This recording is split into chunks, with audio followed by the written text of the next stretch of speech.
What a start to the weekend, man. Free agency didn't even start, and we got deals here, we got deals there. Everyone's making deals except for the Oakland Raiders. But that's cool. We don't have the cap space like the Browns do, so stay out of the ledge, right, man?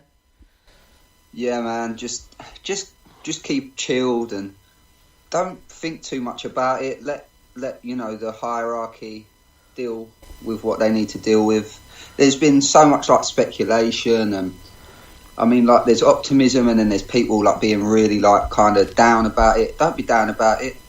I'm fully supporting what Mackenzie does with his contracts, with his free agency moves. He knows what he's doing, so let the man do his work. Hey, man, the Browns made some big moves, though. They have some cap space, and they got themselves a quarterback who I really like, Tyrod Taylor, man.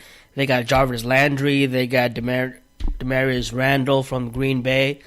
They got rid of Danny Shelton to New England, but whatever, man. But they got a new GM who finally knows what he's doing. Since 2008, none of their first-round picks are with the roster right now, the Browns. But new GM, I'll give him a pass this time. This GM is pretty well liked around the league. But let's see what happens. They might be a good team, man. I don't know. Yeah, I think that some of the moves that they've made have actually been very good moves. Getting Jarvis Landry for a 4th this year and a 7th next year. I know, obviously, the cap and the wages come into it. They're probably the only team that could have afforded to do that sort of deal. But I think that is an absolute steal, personally. Yeah, I think they could actually take their offense to the next level, really, with Josh Gordon and some of the other guys around there, David Njoku. They've got a very good offensive force now. I just still worry about their defensive game, though. I'm not so sure they've really addressed that yet, but I'm thinking they might do. They have plenty of options in the draft. They might get something. Free agency still. I reckon they're going to be still very, very, very busy. Hey, Mo Wickerson was visiting Kansas City. I thought he would visit the Raiders next, but it sounds like he might be visiting Washington. So who knows where he signs. Sherman's a good fit at San Francisco. He's there now. He runs a cover 3. He played cover 3 in Seattle. San Francisco runs a cover 3. I think it's a perfect fit for him. He might go there. He might sign today. But we got a great show all about the Raiders. Rory Anderson is going to join us in a couple of minutes. We're going to talk about free agency today, Gunthers' scheme, and John Gruden's scheme, and what type of player fits in, and what type of player he's going to target, man. I'm hearing some rumors, so let's give Rory a call without any further delay. All right. Yeah, let's do it. Yep. All right, we got Rory Anderson on the line now from Twitter, holistic_pickle, writer for the Raider Ramble and the Anderson Agenda. What's up, Rory? Thanks for coming on. Hey, not much. Thanks for having me. Been a while. We finally got it worked out, so let's rock and roll. Let's do this thing like a chicken wine. I know things have been totally off the handle the last couple of days. Yeah, and man. I have a feeling free agency is going to melt Raider Nation. Raider Nation's always on edge, man. You know what they say. Raider Nation wants everybody that's cut. We would have a bunch of we'd have a roster of 200 people. But today we want to talk. It started off with a bang. It started off with a bang when we re-signed Jelly, and everyone just went I actually quite liked that. I actually quite like Jelly. I don't know, some people might disagree. I actually quite like him. I think you can actually build around him. Listen, you need somebody to stop the run, right? So we got... Yeah, he's a nut tackle. You got to have guys like that. Rory, so today we want to talk... Sorry, I was going to just... go for it. I was going to say, I'm with you guys on that, and I understand. I think what it is it's really hard to judge guys off of what's happened the last couple of years with that Seattle defense because they mix and match so much, especially at the nose tackle spot. They're constantly two-gapping with that guy, doing a bunch of different stuff with him.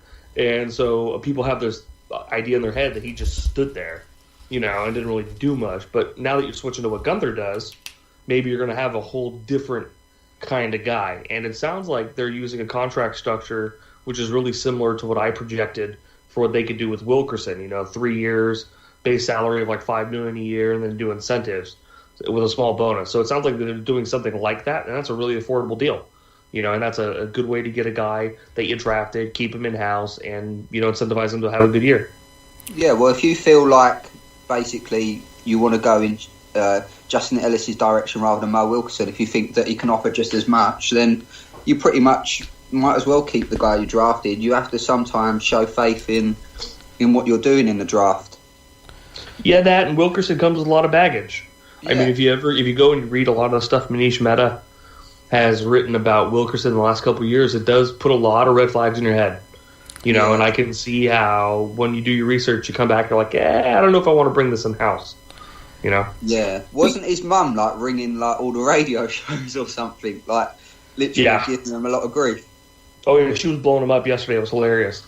She was going up. She was going on radio shows and. Oh, I had no idea that was happening.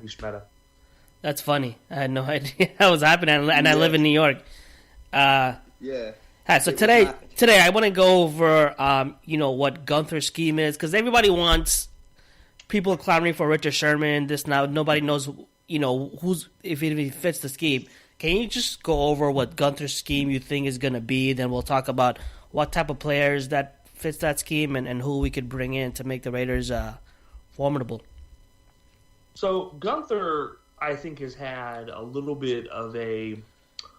He's definitely done some things that have shifted over the years, and I think he's incorporated a little bit more stuff as he goes. It's a very mixed scheme. They do a lot of stuff that are small differences, which I like. But it's the first things first. It's a more traditional 43 front, which means 4 down linemen, and they're going to be in a mostly particular arrangement. You're going to have a weak side defensive end who's going to be pretty wide out there. He's going to be like off the tackle's outside shoulder. Then you're going to have a nose tackle who's going to be between guard and center. And then you're going to have a 3 technique who's going to be either head up on a guard or on the guard's outside shoulder, depending on how they exactly want to run it. And that guy is your Warren Sapp, Aaron Donald type.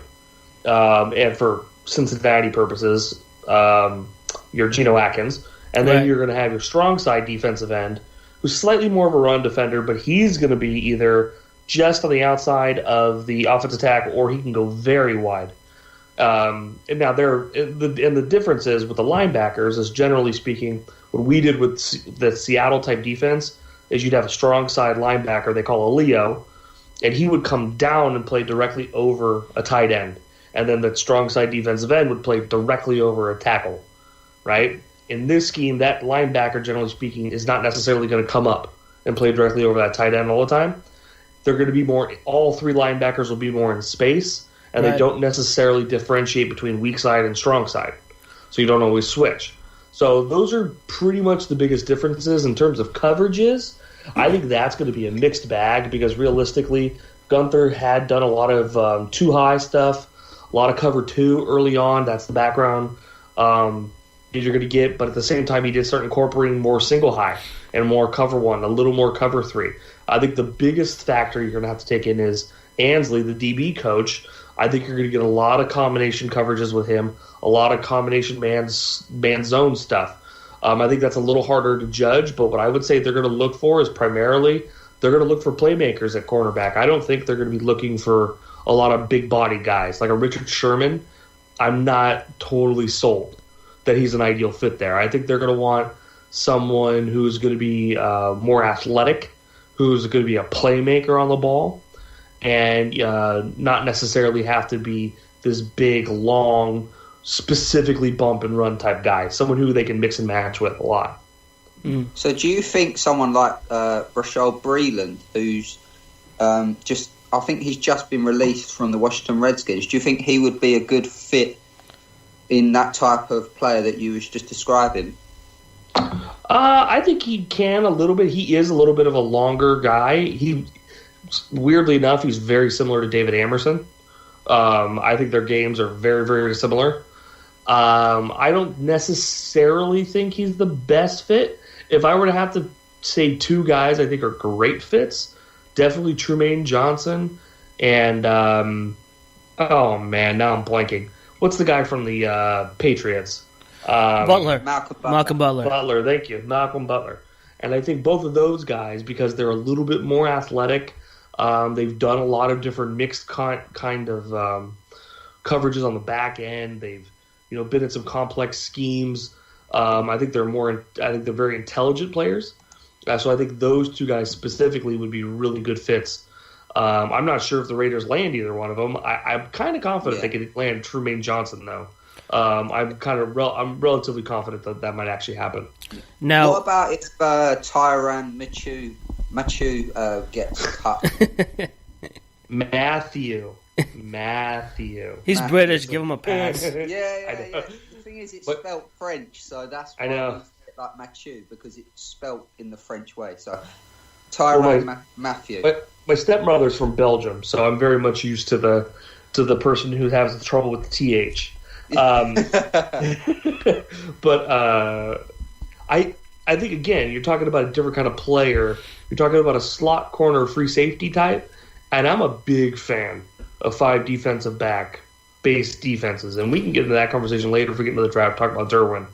But specifically, if you're going to do it with Tyrann Mathieu and Carl Joseph, I think your biggest issue is you're going to have to always kind of keep Tyrann Mathieu in the slot, and I think you're going to have to treat him more like a joker, almost like what you would do with Troy Polamalu. Like, you're going to have to build your defense to let him kind of do whatever he wants. Like, if he thinks he wants to blitz on that play, you let him blitz, and you let him make his own calls. Otherwise, I think offenses can dictate a lot of things to you and put your defense in some bad spots because you'll have 2 free safeties on the field and both of them are short. So I do think there's a risk there. But that's what I would make him basically your Troy Polamalu and just let him have at it. Like, if you get this look, blitz. If you get this look, cover this guy. You make your audibles, let people know what you're doing, and just have at it. Yeah, he's a very good player, actually, and I watched him last year, and I was impressed, to be honest with you, because he's sort of like someone we need, like as a joker, as you was describing. We haven't really got many players like that who can literally dictate sometimes to the quarterback rather than the quarterback dictating to them, if you know what I mean. Well, if you're going to go down that route, you really need a defensive scheme that's going to allow that to happen. Yeah. So you need the coordinator to think in that way. I can't say if Gunthers is that kind of guy. I don't know. I don't know the guy that well. I've always been a big fan of his. I've liked his defenses and how he approaches things. I'm a big fan of the double A gap blitz stuff that he does, but I don't necessarily know if that's something he would be open to incorporating. I would think so. He seems like an open-minded guy, but it definitely is. It's a radical kind of idea that you're going to rely on 6 guys to be very structured and one dude who's literally going to play the beat of his own drum. That's different. That's peculiar. Yeah. Hey, let's start with the defensive end and move out. In the combine, they asked John Gruden about Bruce Irvin, and he said Bruce is a good player, but he's been mismanaged a little bit. They put him over offensive tackles and tight ends, and he's not a defensive end. He's more of a edge player. So does he play the same position then? It looks like John Gruden doesn't want him playing as a defensive end, more like the way he's made it sound, it looks like he wants him to play a strong side linebacker and a 43 under, out playing like a 9 technique or something like that. What do you think? Is Bruce Irvin playing defensive end in base downs, or is he playing strong side linebacker in base downs and moving in as a edge player in sub packages? Bruce always was, because you go back to Seattle, he always was that 43 under Sam. That 9, like you mentioned, go way out there, get up on the tight end, right? Right. Like that was always his responsibility. We saw in the Chiefs game where he beat the crap out of Kelsey and had fun doing it. So the ultimate irony of all this is if after getting rid of Ken Norton Jr., that the Raiders actually stick to a 4-3 under kind of defense and make it work. That would be hilarious on so many different levels. Yeah, it would be funny. It would be pretty hilarious. So